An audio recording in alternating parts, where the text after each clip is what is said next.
everybody, we've got a warm one today. I have a lot to talk about from this weekend. A few issues that I've been running into with my knee that just was holding me back from doing some of the longer runs. So I'll definitely talk about that inside. But for right now, we're going out for what's essentially going to be a marathon pace run. And I'll break everything down inside for you, which I haven't been doing as much, but we'll definitely review this one. And long story short, from right now, the first mile I just clicked off was 8:48, which is faster than I want to go for the marathon, but still felt really good. I'm still feeling very easy right now. My body's definitely appreciating the taper so far. And again, because of some of the issues this weekend with my knee, I haven't really put in as many miles over the weekend, so I'm extra rested, and I just bumped the run to Monday somewhat, and I'm gonna do something somewhere in between and see if I can get 10 miles in right now at marathon pace, which should be a pretty good workout and a good feeling out type of run to make sure we're on track for New York City in just a couple weeks. So sit tight, and like I said, I'll definitely break this one down inside. I'll talk about my knee a little bit, what's been going on, and you know, what we'll be going through probably after the New York City Marathon to make sure we're all better for the next race. But for now, we'll get through it. Not a big deal, and enjoy this one for now. Hey, listen up, I've tried to tell you this 100 times. Not getting better by lying there pretending to cry. You on repeat, you can see shit cause you have closed your eyes. You say you listen, but you're missing what it's all about. Rise up now. If you never fall, you don't change at all. Cry out now.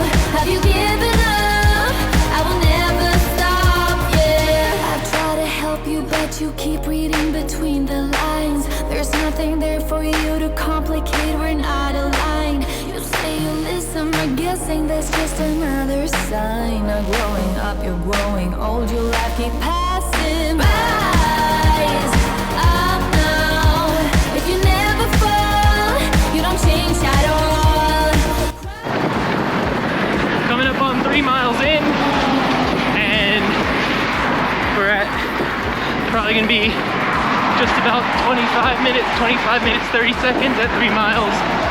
So still feeling good, still feeling loose, and make sure we can hold on to that for another 7 miles. Probably around 8:59, something like that for the last mile. So probably just under 9 minutes per mile average pace so far, which is good. It's where I want to be. Tell me how it's done, you haven't done your time. Rise up now. If you never fall, you don't change at all. I'm doing a back and forth over the bridge here, and we're just getting to the other side again, and we're looking at 5.7 miles once we hit the other end.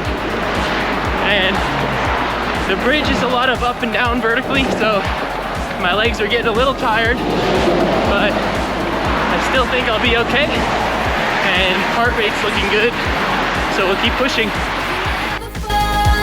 You don't change at all. Cry out now. Have you given up? I will never stop, yeah. I'm trying to simulate the hills of the bridges for New York City, but it takes a toll doing the bridge back and forth. So it's good preparation, but I don't want to overdo it either.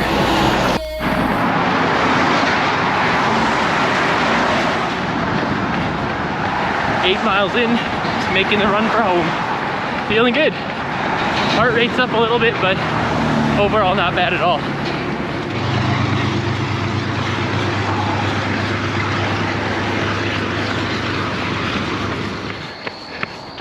You did it. We got 10 miles in. Last mile was 8:45 or so, and we did it before dark.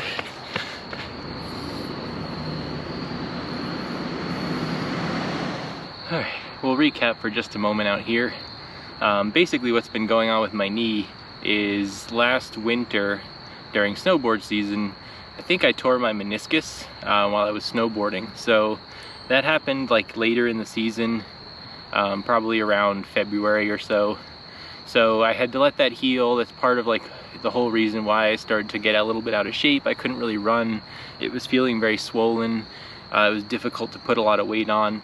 So that had healed up, but I've just been feeling that as I got into the longer runs in this training block, there's still something going on where I would start to feel the swelling like a day or two after I went for a long run. So for example, last weekend we did the 19-mile run.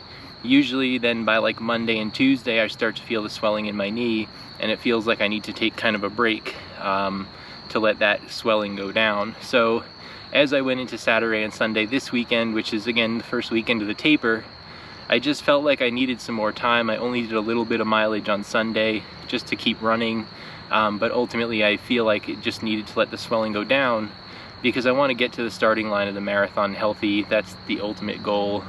You know, if I lose a little bit of training right now and it's not optimal, that's fine. I just, at this point, you know, I put in whatever amount of work and I want to make sure I can get to the starting line healthy. So the 10 miles today on a Monday is a little bit off schedule, but again, I didn't do a lot of mileage this weekend, so I wanted to do a race pace effort of a kind of longer distance now that my knee felt better. And now I can really just kind of cruise in, and I'll do some low mileage and really taper off into the actual start on Sunday, November 7th for the New York City Marathon. But that's the update from my knees and the weekend while I'm just cooling off and literally kind of steaming out here. It's been a humid day. It's like 90% humidity, so really happy that I got this 10-mile run in with a good, you know, work effort on a day like today where it's actually back up to around 70 degrees. And humid, so I don't know, I'm happy with it. Although I didn't get the chance to run that much this weekend, one of the fun things that I did was get to go on this boat tour out to Palapel Island up near where I live in Beacon. And it was just this really cool tour around an island where they had something called Bannerman's Castle, and this armory that he used to have, and there's a whole story and history that we learned about while we were there about his business and why he bought that island and moved everything out there. But it was just really nice views. I mean, leaves are starting to change here, so kind of a nice fall day. It was very cool and dry, and overall just a really nice time with the family. So I was able to just take some, you know, different videos and pictures while I was out there, and it was just a very relaxing weekend. And, you know, like I said, I was having some of the issues with my knee, so to be able to just kind of walk around and do something a little bit more relaxing, get outside, but maybe not put as much time or mileage in on my legs, I think really helped out, and again just led to a nice, or my capability to run today on, you know, less swollen knee. And, you know, like I said, we'll go break that down right now. But I just wanted to share, you know, what else was going on this weekend, because it was a nice time, and a lot of fun, and I recommend it if you're up in the Beacon area in Westchester or Dutchess County of New York. But yeah, so let's go break down that run today, because I was very happy with it. It went well, and we'll just get back to tapering after that. All right, first things first, let's dive right in. It was a 10-mile tempo run, just like I mentioned before, where I was trying to hit my target marathon pace of around at least 9:09 per mile. For those of you that are just catching up or haven't been here for a couple weeks, the overall goal for me in the New York City Marathon this year is somewhere between an A goal of around 3 hours and 52 minutes and a B goal of staying under 4 hours. The 3 hour 52 minute goal comes from, in 2019, I ran the New York City Marathon just 2 weeks after Chicago. So Chicago was my goal race, and I kind of was still tired, felt a lot of fatigue, slowed down early on in the race, and just really enjoyed the New York City Marathon. and my time ended up being around 3 hours and 52 minutes. So the fun thing is this year, just kind of coming back after not being in as good of shape, it would have been cool to ultimately, PR for the course, even though, I was a little out of shape just because I was fatigued and things the last time I ran the New York City Marathon. The big goal is just staying under 4 hours because I think, again, that's something that I could have worked towards this year, and fairly comfortable being able to do that. And a pace for a 4-hour marathon is around 9:09 per mile. So today the average was around 8 minutes and 51 seconds per mile. So that came out really well. The heart rate was a little bit higher here and there, but I think because, again, the weather, it was really humid outside, close to 90% humidity. The temperatures were back up in the 70s this week. So that's very different in comparison to what I saw when I went for my last 19-mile long run. And my heart rate was hanging around in the 120s up to the 130s, and really only got up to around 140 or 150 even when I was pushing out like I think it was an 8:47 or 8 minutes 40 seconds, something like that, in the 19th mile that day. So the weather plays a big factor, and I was still feeling pretty good today, considering all the weather factors and just going up over the hills and things to the bridge to get ready for New York City. We ran in a newer version I have of the Saucony Endorphin Speed, but the first one, it's just a pair that I had kind of ready to go. And I've started to use this one. This pair has around 250 miles in it. So I just started to break this out in the tail end of my training block here for track days and other speed days, things that I want to go for tempo or race pace, things like that.